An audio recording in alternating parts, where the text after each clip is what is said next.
All right, welcome in. It is time for Total Bases. I think we have Bryan Leonard joining us at some point, but TB and I will get you started. Hopefully he's able to join at some point. Of course, welcome in an hour earlier than normal. This will be the norm on Saturdays going forward.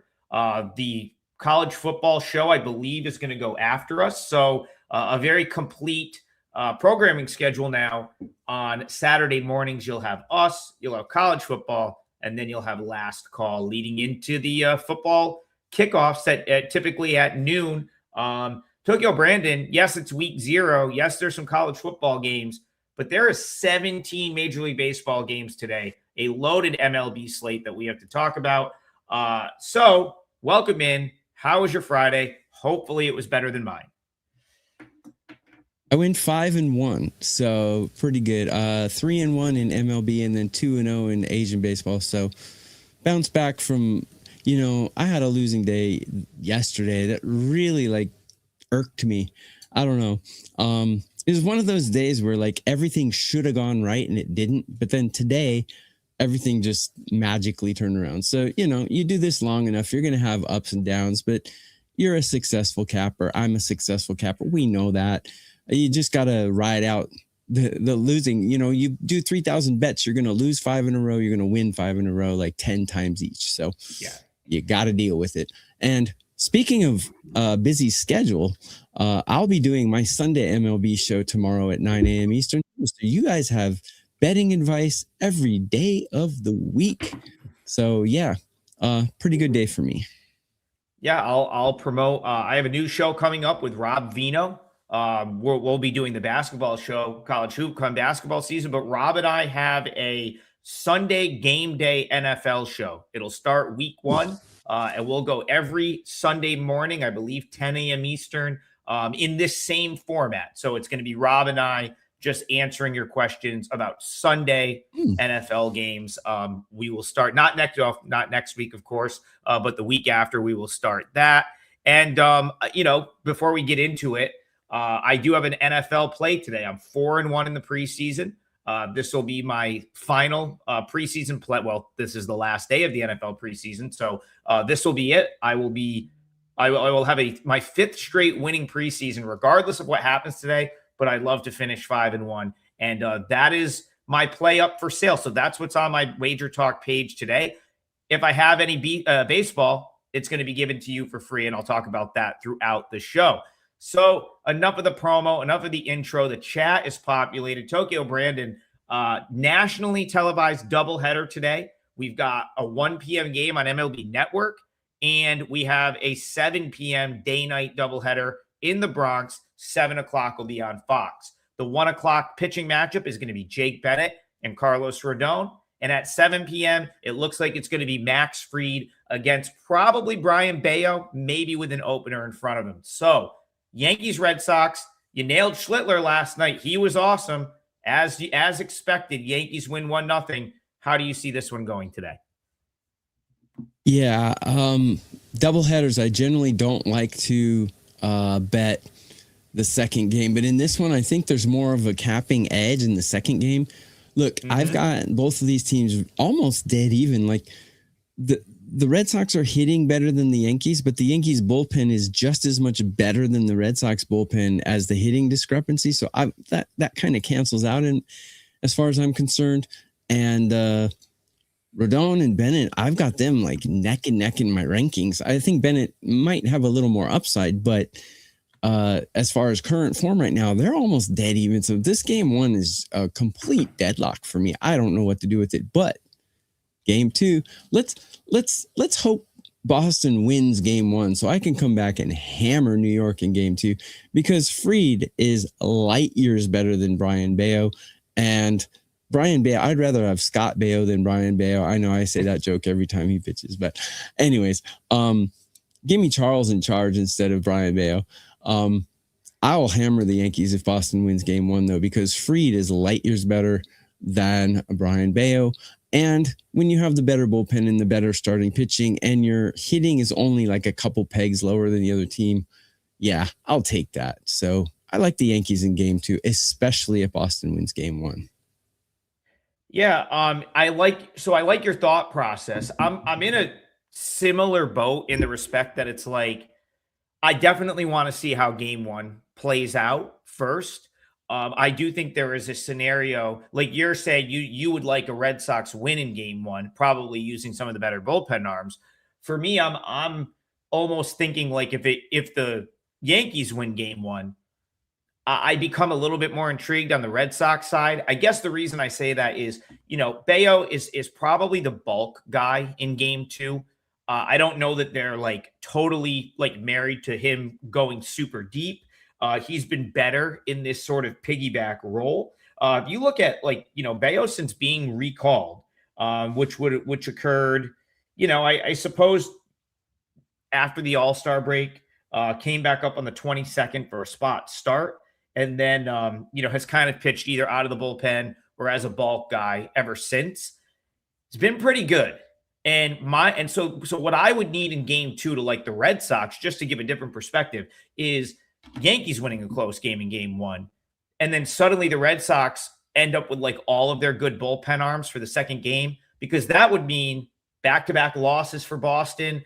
Actually, it'd be three in a row if you go back to that last game against the Marlins. And then suddenly I could see the Red Sox being in more position to like sell out and go like basically be like, all right, we'll go three from Bayo at four, maybe tops. We'll have an opener, which will be the matchup that we want against the top of the Yankee order. And then like big arm Chapman, something like that. So yeah, TB, like I think we're in on the same page and where it's like, gonna have to watch game one and see how it plays out.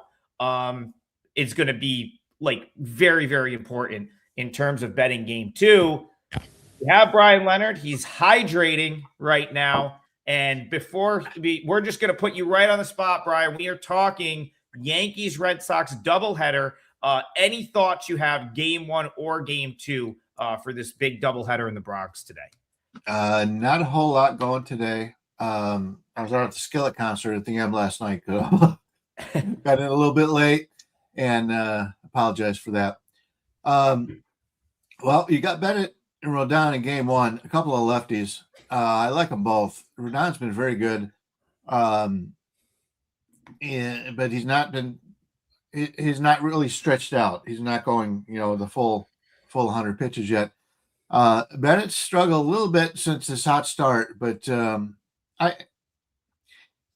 if there's either game, anyway, I'm going to play this one. I kind of like Boston a little bit better. I just know what we're going to get out of Bennett. He's been pretty consistent. We're looking at a total of 8 in that game, and total it's about a 120 on the Yankees. So slightly on Boston on that one. Do we know who's going to pitch for Boston in the second game? Yeah, I believe it's going to be Bayo behind an opener. So Brian Bayo behind an opener. Okay. Yeah, I don't see anything right off the top. I don't like to play second games without knowing what happens in the first one. So, yeah, slightly for Boston in the first one. Bayo has pitched much better out of the bullpen than he had as a starter. I'll tell you that.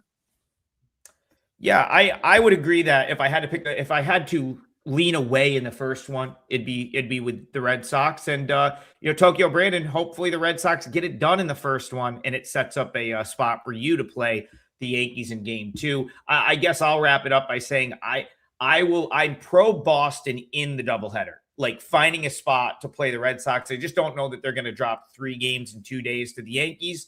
But it's we'll have to see how it plays out. But yeah, I would say this is a scenario where the way game one plays out is 1,000% going to impact what you can do in game two. Okay.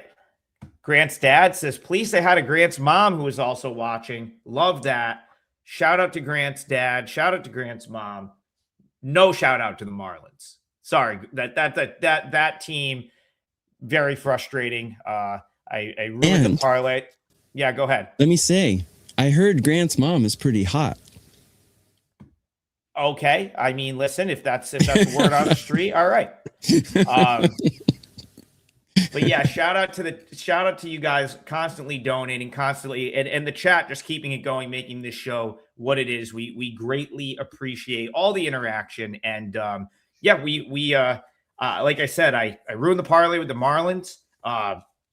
to complete no-show against Jackson Kent. That was a head scratcher right there for me. We are chasing a couple units in the parlay, but nothing a parlay winner cannot fix, and that is what we will be trying to do today. So I'm going to get back into the chat here. Let's go for another game. Alex Rand says boots on the ground. Oh, look at that. He gave us the segue right there. Boots on the ground today for Sandy versus his Nationals with Cade Cavalli on the mound. He loves the Nats. Playoff future on the Marlins, though. Thoughts on this game? Well, I'll kick it off and go to Brian. I certainly didn't expect the Marlins to get their teeth kicked in yesterday. I thought it was a very favorable matchup for them in a game that they need. They need these wins. I mean, we're running out of time. If they just sell all weekend in DC, they're probably out of the mix in the playoff race in the NL. Right now, they're just hanging around on the fringe of that wild card race, but there's a lot of teams in that race. So in my opinion, the Marlins missed a golden opportunity yesterday, and now they're going to have to beat the Nats ace. Alex is a Nats fan. He's going to be in the building. Do you think Nats or Marlins here, Brian? Well, I do know that Stacy's mom's got it going on. Alcantara and Cavalli here. It's basically a pick'em game. Flip a coin in it, and we're getting 8.5 to the over, or excuse me, 7.5 to the over. I am seeing a couple 8s slightly out there to the under. First thing I would think of is a low-scoring game. Alcantara has been terrific since he's come back from his injury. He's turned into his old self. He's been very good. Cavalli's been likely the hottest pitcher in Major League Baseball right now. Miami was my only loser yesterday. I had Miami. It was a 2% play. I went 2-1. I won the 5% play on the White Sox over. I think we cashed that in the 4th inning. So good day for me yesterday. But the first thing I would look at here is the under. I'm somewhat surprised it's not 7. What'd you make on this one, Trig? It seems to me that you get under 8 right now at -14, -15. That's not a bad bet, I don't think. What'd you make this one? So my score projection here for a total 7.7 in this one. It's about what it should be then. Okay. Yeah, but I'm not saying, again, I think that's I think the books like Alcantara a tad better than maybe I do or my numbers have this year. Probably why it's spitting out like a 7.7. Just because it says that does not mean I like the over. It's just that's just what the numbers are suggesting right there. But yeah, TB, I'll bring you in here. Marlins Nats. Again, Cavalli has been fantastic. Last time out, he did look, I guess, a tad mortal last time out. The Rockies at least scored off of him. Got 2 runs, but still 6 runs. 6 innings, 2 runs, quality start, 5 hits, 7 strikeouts, and 1 walk. This has been going on now pretty much since July 12th. He's had a run of 1, 2, 3, 4. It's like 9 quality starts in a row. 6 innings or more, 3 runs or less, and he just racks up strikeouts. So, is this a guy you want to bet against right now? So I have one MLB play out today that I really like. You can get a double play, 2 of us 3. You'll get 3 days all baseball access, and it's a great price as well. You can also get, Brian has an all-year special. Adam has an NFL special. I have an MLB special. So go to WagerTalk.com and see what specials we have on our capper page. So regarding this one, these are 2 pitchers I love to back because they play for kind of mediocre to under sub-mediocre teams, and the books don't tax them hard like they are starting, like they do Mizrowski or someone like that, but they're putting up similar numbers. Especially Cavalli. He's a guy that not a lot of people have heard of, and even bookmakers don't even give him a ton of credit. So looking at this game, I got both bullpens, both ranked 21, so dead even.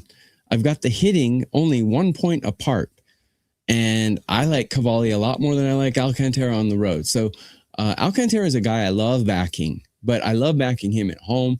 Today's on the road. So I give Washington the edge. I wish yesterday's game had not turned out like it did. Excuse me, got a frog in my throat. I wish yesterday's game had been the opposite so I could come and hammer Washington. But even with yesterday's result the way it was, I kind of like Washington. I wish they weren't minus, though. I'd love to take Washington at plus money. Looks like the books have the number kind of right here. I'm seeing Washington from minus 105. It's basically a pick 'em. So I don't see a huge advantage, but I think Washington will probably take care of business here, at least in the first 5. Yeah, this is a coin flip for me. I think two teams that are pretty much going in the wrong direction. At least, like, the Marlins, like I said, they're hanging on. They're a game over 500, but certainly not playing the way that they did June into July, and haven't been able to sort of like reharness that. The Nationals played their way out of it, but they've got a little bit more pitching than they used to. So you have to at least sort of like say, okay, well, now if Cavalli gives you 6 or 7 good ones, at least you've got a couple of like respectable bullpen arms you can put behind him. Man, Alex, for your sake, hope you get a win with the Nats. For my sake and for a lot of the chat, I hope the Marlins win because we have that future going. But man, this is a tough one. Brian, are you still in the thought process that Cavalli's got a bad one coming at some point? Well, if you play by the due system, you're due to lose. So until it happens, Dave Koken would always say he wanted it to happen before he jumped in, and I think that's the right way to do it. If a guy's on a nice streak like that, he'll probably continue it. But I'm just not seeing the value in doing that in that game. It seems to be priced pretty well. TB talked about he'd like to get him as an underdog. Well, they may end up going off as an underdog here. It could go either way. Right now, as I said, it's clicking there at about 105 each way. So he may get his wish there. I'm seeing one place out there that's got it at 102. So it could easily flip in that one. Can I mention one thing about streaks just real quick? Sorry, Adam. No, go ahead. Ride a streak, guys, because the worst thing that can happen is you lose one bet. The best thing that could happen is you win 3 bets before you lose one. But the worst case, you're only going to lose 1 bet. So ride a streak, especially in a sport like baseball where it's a daily grind day after day after day. The worst thing that's going to happen is you lose 1 bet. That's my opinion. I am totally fine with that if you got on at the beginning of the streak. If you were smart enough to get on, listen, play until the friggin' cows come home. That's fine. Like that. There's no problem with that. If you see a team win 5 in a row and then you're like, I'm going to ride this streak, I can promise you're going to lose money. Promise. That's a promise. Go ahead, Brian. Yeah. If you would have made that game minus 120 and it's now minus 140 because they're on a streak, that's how you lose money. You can't do that. You got to say, is this a value on the current number at the current time? And regardless of the streak, we know in baseball and all sports, people get on nice runs. It all comes down to value. At least to me, it all comes down to value. And if it's not a value at that number, then you can't bet it. Albert Como, not Albert Ben Como, 9998. Just want to make sure I got the username correct. Adam, give out a client play. I will. And I'll tell you what, if it's not on the show or during the show, this is a great time to promote the WagerTalk website and the free picks tab. My next baseball release will go on that free picks tab, regardless of what league it is from, whether it might be AAA, it might be Korean baseball, it might be MLB. I don't know because I have not bet anything yet in baseball today.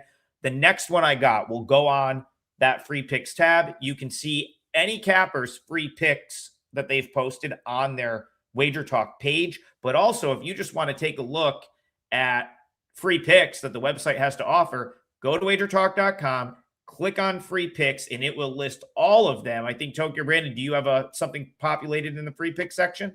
I do. Yeah. So yeah. It should be, again, it's a great place to pick off a free client player or two, I'll typically, put the percentage. If I'm going to release one in the free picks tab, that's also one of my client plays, I put what percent it is. So I promise you, Albert, you will get one at some point today. I just don't have one right now. All right, Yep. And that's not to say I won't, you guys won't talk me into something as we go through games on the show. It's a good thing about this show. Yeah. So I guess I will. Well, let's do this. I'm going to bring up, we actually have two doubleheaders in Major League Baseball today. The second one is not teams that you expect to be playing a doubleheader. This one's out on the West Coast. This is in San Francisco. You just don't see these like warm weather type teams playing many doubleheaders, but we have one today. It's the Diamondbacks and the Giants. They're playing at 4 Eastern, and then they play one of the late games tonight at 10:05 Eastern. Tokyo Brandon, I'll let you start this one off. I believe from a pitching standpoint, we're looking at Merrill Kelly, and I believe the Giants are going to call up Anthony Molina to start or or pitch at some point in the first game. I think the second game is going to be Mitch Brott for the Diamondbacks, and I think you'll probably see Matt Wilkinson at some point. So we kind of know what Arizona is going to do with their pitching. It looks like Kelly in game 1, Brott in game 2. The Giants could do one of many different things. Again, I think I saw Molina's going to be called up and be in the mix, and then I saw Wilkinson as he's sort of being used as like a starter, kind of more like an opener at this point. So anything for you in Diamondbacks Giants second doubleheader we're looking at today? Yeah, so I'm going to go the opposite way I did in the first one. I'm going to stay away from the second one and focus on the first one because we got Merrill Kelly. Merrill Kelly used to be a pretty solid pitcher, a kind of innings eater guy, never really spectacular, but this year he's kind of fallen off a cliff. I think he's aging. Just not looking good at all. Diamondbacks, bullpen, so-so. San Francisco's bullpen performing quite well right now, but their lineup's not. So San Francisco's producing a lot of unders these days. But the Diamondbacks have a pretty darn good lineup. So if I were to attack this, I think the first 5 over would probably be the way to go. You've got an unproven guy for San Francisco, and you've got an old veteran who is losing his stuff in Arizona. If San Francisco can eke out a couple runs, I think a first 5 over would probably be the way to play the first game. If you get a 3.5, that would be absolutely marvelous. But that's probably how I would play this because I don't trust either pitcher. Brian, neither of us expected runs in this game last night, but there was a ton of them. That's just the Giants, man, their season. It's just every game. Last night, Vitalo found a way to get himself thrown out of the game. It's been unraveling for a while for this Giants team. So I guess not really that surprising that it would go off the rails in a Giants game at this point. Arizona's still playing meaningful baseball though, and they could use a sweep here, but they could certainly use at least a split. So anything for you, D-backs Giants? Do you like the visitors at all, or how are you looking at this one? Yeah, the best pitcher in the series went yesterday for San Francisco, and he got bombed. And yet we're seeing totals at 7.5, at least the few places that have it out right now, 7.5 or 7.5 for both games, despite all lesser pitchers. Normally I would like to play an under, but I can't do it at a 7.5 with the pitchers on the mound. So too many, as TB would say, too many question marks here. So I'm not going to get involved in this right now. We still got plenty of time. Like you said, second game's on the evening card. A lot of day games today, obviously. And with football going on, I know it's a baseball show, but I do have 3 football plays up on today's card. Have not done my baseball as of yet, as you can tell. And, but I got time to put those up a little bit later. But yeah, it's, at this point, I don't want to get involved with that doubleheader without exactly knowing what's going on.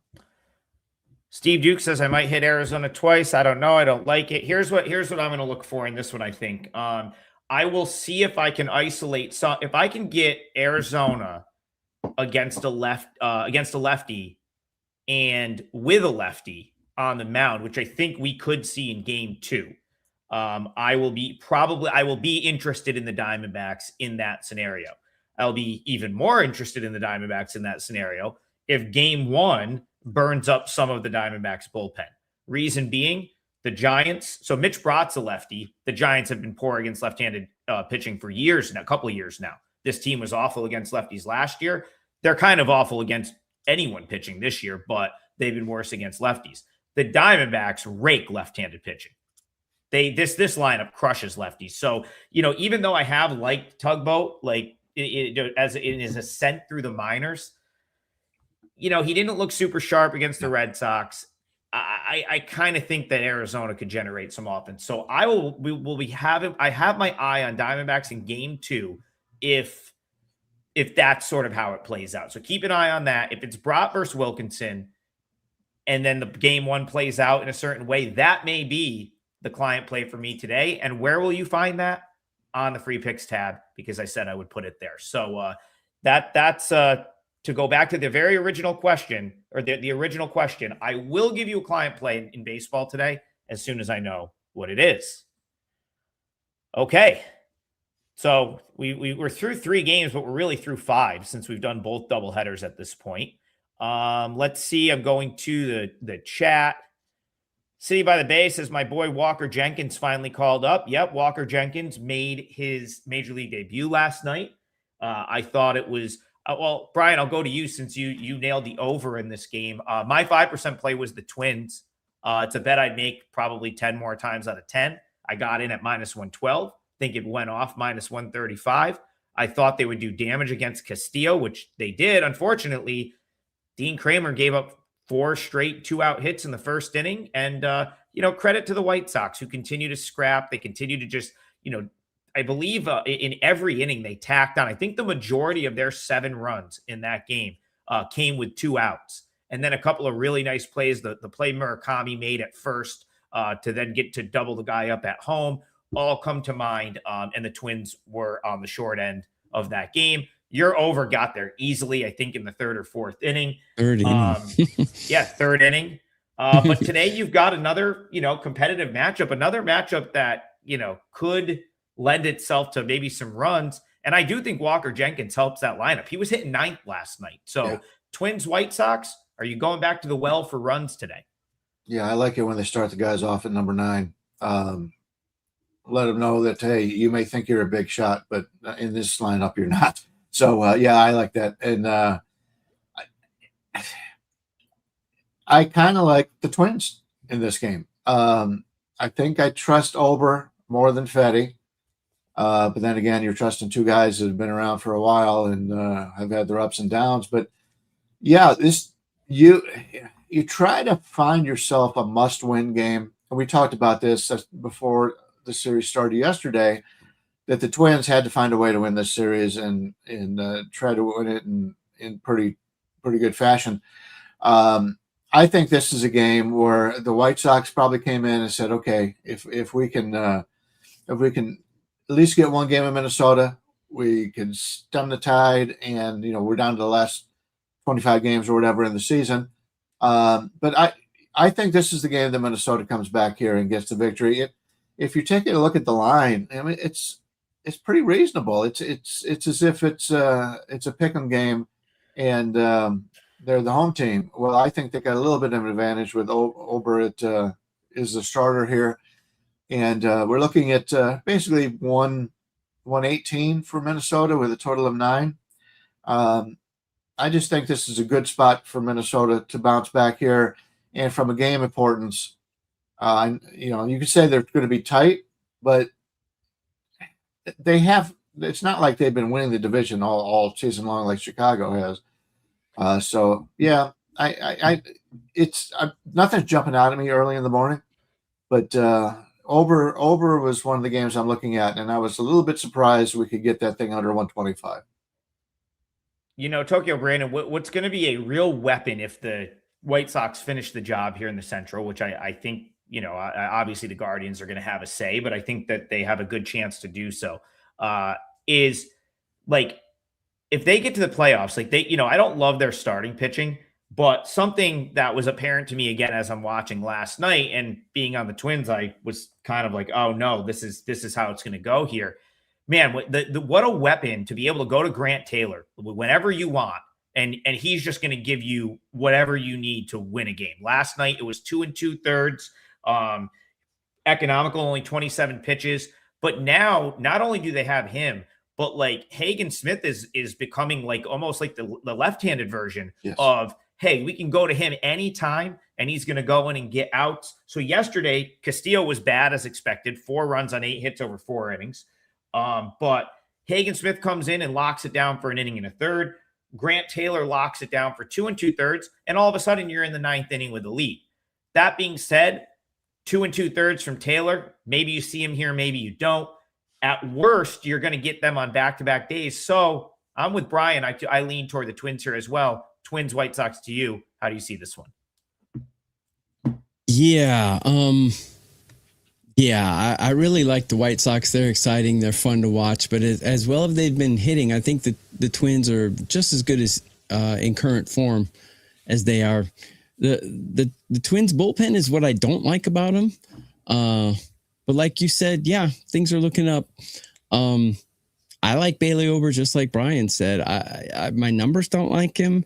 And I know a lot of people don't like him, but I actually like him. I like him a lot more than our NC Dino Eric Fetty. And so, yeah, I kind of like the Twins in this one. Kind of scared to take them with that bullpen, though. Maybe Twins first 5 would be how I would go, just because just because of the starter advantage. But everything else seems like kind of a lock, kind of a push. I like the White Sox bullpen a little better. So maybe Twins first 5 is how I would approach this one, but I don't think I will. You are right about the Twins bullpen being a problem. I think I don't think the Twins like their bullpen because I think any other team that has a respectable bullpen off a day off has Dean Kramer out of that game probably in like the 2nd inning or like the 3rd inning as soon as he puts a guy on. Would have put my life on him giving up runs as soon as there was a base runner in the 3rd and 4th, and he did, and that ended up being the difference in the game. Stoke, you're right about this. We'll be a day early on the Twins. I'm going to use the Twins for the parlay. I'm with Brian. It's a good spot for them. They're at home. I prefer Ober to Eric Fetty, who really hasn't been great this year, and I do think that the White Sox, especially if they're trailing, because I think the White Sox like starting to see the finish line here. And it's like coming off the win, if they're trailing, like they're going to make sure that they've got all the big guns for tomorrow, because I think they're now in the mindset of like, okay, if we can just win series after series, like we're going to win the division. And so I think I think Venable will be hesitant to burn Taylor or Hagen Smith back to back unless he like knows he can get a win out of it. And with that being, if you take those 2 out, the White Sox bullpen edge gets a little bit less. So yeah, I'll go Twins. What are we looking at here, Brian? -1, 115, 18, 118. Yeah, that'll be By the way, Adam, that hoodie's kind of cool. Yeah, I threw this on. So you guys want to talk college football? Colgate won their opener last night. To get off track, but I think that's kind of cool. Good. This is Colgate's about 25 minutes from where I live. Great place to just like roll up and catch a FCS football game. Really cool little field. It's easy. It's in the middle of nowhere, so easy to get in, easy to get out. And their coach buy those hoodies in Arizona. This is from the Colgate bookstore. I imagine. Actually, awesome bookstore.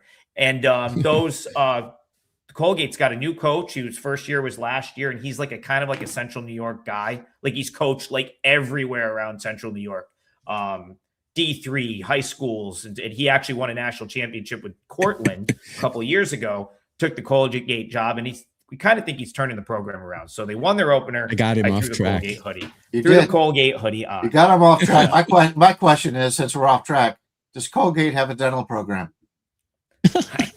I'll tell you what, if they do, yeah, right. If they do, it probably costs a fortune to to Yes. go if they They do. named That's their college after a toothpaste, so they got to be pretty smart. That's right.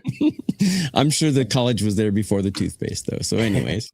Yeah, great, beautiful campus. I would say Hamilton, New York, is probably one of these, probably one of the smallest Division One college towns in the country, if not the smallest. I mean, it's like you blink and you're through Brian's it. jokes. And the only thing there is Colgate. But yeah, really nice little town. Funny. Okay. All right, Brian. Let's. Why don't you get us back on track here? Do you know where you want to go for the parlay? I do, and I second your Minnesota play. I think that's going to be a 2% for me as well. So yeah, you got an extra client play from us. I want to take a look at this Texas Milwaukee game. Quantrill's going against Drohan, the lefty. Texas has hit lefties all season long. They've been very good against lefties. Drohan was better earlier in the season. Now he's starting to be found out a little bit. His average game score is 50. He's a league average pitcher right now, which I guess is pretty good considering, the Red Sox probably didn't care too much for him. They didn't think he was that great. Quantrill, here's your stumper of the day. Quantrill's WRC plus on the season, or excuse me, his game score on the season. Quantrill, the veteran that nobody ever seems to sign coming out of spring training, finds a way to the league. He's had like 8 starts right now on the season. He's got a 55 game score. He has been extremely good this year for Texas, and it's not just being in Texas, which is a good pitcher's ballpark. He's done very well on the road as well. I want to find a way to play Texas here, whether it be catching the 147 on a comeback here as an underdog, or playing Milwaukee's team total under 4.5, or somehow getting on Texas, even if you want to play on plus the 1.5. It's in the 150 range, whatever, if you want to lay that. But I want to find a way to play Texas. And I think what I'm just going to do is that we don't put a lot of underdogs in our parlay, but I play as many underdogs as I can. I'm going to play Texas here. I'm going to take Texas plus, we're looking at 157 maybe on the comeback here against Milwaukee. And Milwaukee right now is cruising into the playoffs. They're playing great baseball. Texas has got to fight for every single game they play. The game means more to them. And if you don't like to play underdogs, you can take the plus 1.5 with Texas here. But I'm going to use Texas plus the 147, let's say, as my pick for the parlay today. Tokyo Brandon, your guy, Logan Henderson, was fantastic last night. 7 innings, 1 run, no walks, 7 strikeouts. Brewers won easily 6-1. As Brian, I think, did a great job of pointing out, certainly not the sort of pitching disparity tonight as there was last night for the Brewers. Do you have any interest in the underdog, or do you like the Brewers here? So if Texas is going to win a game in this series, it's probably going to be this one. But I have a difficult time betting against the Brewers because they're just such a buzzsaw right now. But I agree with everything Brian said. Cal Quantrill is pitching great. And if you look at his command and control, he's walking only 20% of the guys he's striking out, and average is between 30 and 40. So he's pitching really well. So you got to cover his name, because we all have a bias against Cal Quantrill from his previous years, and especially in Colorado, et cetera. But he's pitching really well. I don't know if it's the coaching, the atmosphere, the stadium, but yeah, he's pitching well. Milwaukee's not a home run team. They're guys that string runs together, and I think they're going to have a difficult time doing it against Cal Quantrill. Texas bullpen's pitching pretty well right now. I got them ranked 12 out of 30. Milwaukee's is a little better, but as we've said in previous shows, the bullpen only helps you if you're winning or climbing back. So I kind of agree. I might take Texas on a flyer. It wouldn't be like a huge play, but if they're going to win a game in this series, it's going to be this one. And I think they know that because Milwaukee's probably going to come at them with one of their hardcore rotation pitchers again tomorrow. So Haven't even checked it. Well, they got Derek May tomorrow. Not really a hardcore rotation pitcher, but I don't think Texas is going to win tomorrow. So it's today or nothing. I would put a little flyer on Texas. Maybe even take Texas -1. Go for a big plus money play with them. And if they win, you can cash it. I have 6 underdogs that show pretty good pretty good value today per my numbers. I'll read them off to you very quickly. The reason I'm bringing it up now is the Rangers is one of them. Rangers, Mariners, Rockies, A's, Tigers, and Reds. So do what you will with that. A lot of some of them are some of the bigger dogs on the board today. But I'll look at this one from a totals perspective.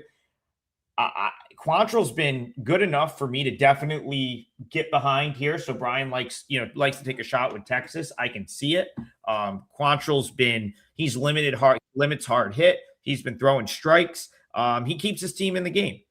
And he's got, I don't know that the sub-3 ERA is something that he can necessarily keep up, but you know what? His expected ERA is 3.88 on the year. So it's not like crazy disparity. He's just a dog. Like, he goes out there and competes, and he's a fiery guy, and his stuff's been good this year. He's been really good for the Rangers. He's someone I can see keeping the Brewers lineup at bay. So with that being said, my numbers show some value to the under here. I just wanted to make sure, like 8.5. I wanted to make sure I did the math correctly here before I quote that.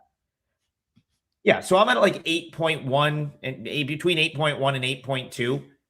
And I think if you think Quantrill pitches well, I still think there's a good chance Drohan has a decent game against a Rangers lineup that I'm truly just not. I haven't been in on all season. Very average. They'll scrap and score some runs here and there, but neither of these lineups, in my opinion, is like overly potent. It's just the Brewers capitalize on every run scoring situation put in front of them. I think this one stays under. And hopefully, for Brian's sake and our sake for the show, it's a low-scoring Rangers win. That's what I'll look for here. Yeah, the Rangers have lost 3 in a row, and as TB pointed out, they're facing a tougher starter next game. So this is as close to a must-win you've got. They're 2 games behind in the playoffs. I agree. I kind of like the under as well. And if you take a look at the game, both teams' closers have not really pitched in a while. Latz is more of a guy who will go more than 1 inning, but you've got the Junis is also there, hasn't pitched very on. So we're going to see Junis and we're going to see Latz in this game. Probably if it's close, not even if they're winning, they're going to get those 2 guys in there. And those are 2 guys in this Texas bullpen that I trust. I like both of those. So yeah, if you don't like playing decent sized underdogs, there's plenty of other ways to play this one. The team total under, the game under, your choice. But I would kick myself if I took the 1.5 on Texas and they win the game outright, and it's a huge differential in with the lines we gotta pay. All right, Tokyo Brandon, do you know what you want to use to close this parlay out? I do, and it's a game we have not covered yet. I'm going to cheat today. I realize the times where I say I'm going to cheat, I take a big favorite and they end up losing. But I think today, I don't see any way this team can lose. I'm going to take the Phillies against the Angels. I was kind of hoping the Angels would hold on to the lead yesterday, but of course they blew it because they're just such a wretched team. That team just sucks. That's AAA right there. Mike Trout's a warrior, but don't you agree? I mean, Oh yeah. Aside from Mike Trout is not a AAA player. Mike Trout is a bona fide Hall of Famer, but he's not performing well this season either. So, and they've got Ryan Johnson on the mound, not performing well at all. Christopher Sanchez is a top 5 MLB starter, not on a curve. So, give me the Phillies here. I know it's -250. For a parlay leg, I'll be the guy who pulls everyone's who pulls it down. But I'll give you guys a winning leg here with the Phillies. Angels bullpen is performing well though. That's their only silver lining. Their bullpen's actually pretty darn good, but wasn't last night. So anyway, I'll take the Phillies here. Give me Sanchez. Tokyo Brandon, this is a scenario where like we say that facetiously, oh, it's a AAA lineup, but like when you get past Neto and Trout, it legitimately is a Meckler, Grissom, Ballesteros, Moore, Lowe, Denzer, Guzman, Travis Heineman. That's a AAA team. That is those are guys like, that only Adam knows. a couple guys that like could be decent in there, but like I mean, but most of that team has spent a lot of the season at Salt Lake. It's not a good line. I will 100% agree with you, Brian. How about this scene? Let me ask you guys real quick. Ahead. Do you think the Angels are the worst team in MLB, Brian? No, No. Okay. They have the worst record right now, but I don't think so. Colorado's just as bad, and the A's right now are talking about a minor league lineup. Yeah. Okay. I was just curious. The Angels have some. No, it's like the Angels have some pitching. Like they're the Angels right now, in my opinion, are. Brian, that was gonna be my answer. The A's are just dreadful. At least the Angels have some arms. But you're the Angels, and like this is like a couple times this week where you got into the ninth inning in a game that you need 3 outs to win, and then you can't do it. Crazy ending to that game yesterday. The Meckler catch, and then they blow it in the ninth. They lose 5-3. I agree with you, TB. The Phillies would maybe have been a little bit more appealing if they'd lost, but I didn't have much of an opinion in this one, so I can't push back too much. Brian, Phillies, Angels, anything here for you? Well, the only thing I would say is Johnson's been bad. He's got a 43 average game score, but if you've watched him lately, he's starting to click a little bit. His last 4 starts, as I said, that he's a 43 on the season. His last 4 starts have been 43, 51, 43, 78 last time out at Texas. Now, granted, that's a good pitcher's ballpark, and that's the second time he played Texas in a 2-week span, 11-day span. So he's very talented. He hasn't put it together yet, but keep an eye on him. He may be a guy that we can make money on the rest of the season. Will it be today? I don't know. I'm not enamored with that Phillies offense either. They've got their older guys up top, which is fine, but I don't think they're very deep. Although they did get the win yesterday, but there's no way I could lay 230 or what it was. It's probably about 230, not 250 right now. But yeah, keep an eye on Johnson. It wouldn't surprise me if the Phillies struggle a little bit to score early in the game here. But yeah, it's about 230, so it's a little bit cheaper for you, TB. Okay, I'll take it. Shout out to our guy. Yeah, sorry. I'll answer this question right now. Freebird, thank you. Take the Angels team total under. That's my opinion. So you guys can bring up another game. I just wanted to throw that in because it's the same game. Yeah, we'll go. Well, I was going to say we'll go around the horn for Freebird. He wants to know what is our best team total or total today. Tokyo Brandon likes the Angels team total under. I'll go with the full game total in a game that we just talked about. Rangers Brewers. I like that under 8.5. That would be my best total for the day. Brian, anything for Freebird on a totals? Yeah, I like the first 5 under in that one. It's 4.5 minus 130. All right. And that one, you mean the Rangers Brewers game? Brewers game, yes. Mm-hmm. It's all right. 4.5. 4.5. That's surprising. 5. Okay. Well, I like that too. Yeah. Nobody believes in the starter for Texas, and I understand it. It's in relationship, it's a small sample size, but still, we've seen him in the past. He pitched for Cleveland, so I'm aware of that. He's pitched for Colorado. He seems to be on these teams that are not very good, but he gives them innings, and that's what he does. And yeah, he's having a good season. The Warrior. All right, Brian. Phillies money line was what again? 230, I believe.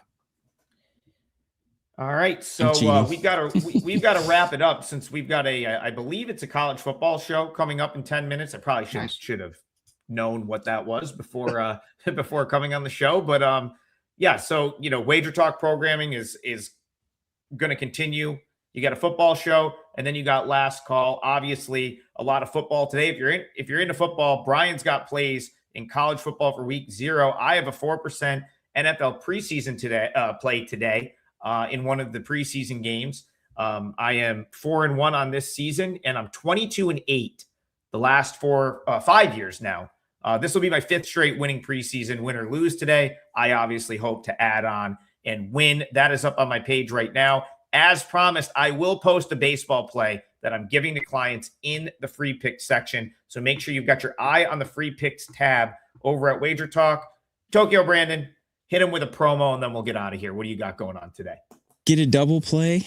2 of us, 3 days, all baseball access. And each one of us individually have, Brian has a year-long, Adam has an NFL package, and I have an MLB package. I'll see you guys tomorrow at 9 a.m. Eastern to cover every MLB game on my channel. I have an MLB play up today. So let's win some money. Enjoy Brian's football plays today if you're itching to bet college football as well.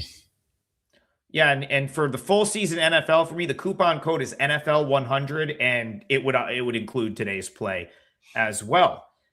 All right, 3-teamer, all full game money lines. So we've got Twins money line, Rangers money line, Phillies money line. Phillies minus 230, Twins minus 118, and then Brian's going to give us those parlay odds with the Rangers plus 147. That 3-teamer would certainly put us back ahead on the year for the parlay. So hopefully we get that. Either way, we'll see you 9 a.m. Monday morning. Don't forget TB is on his own channel on Sunday with the Sunday show. Have a great weekend, everyone. Enjoy the games. We'll see you guys Monday.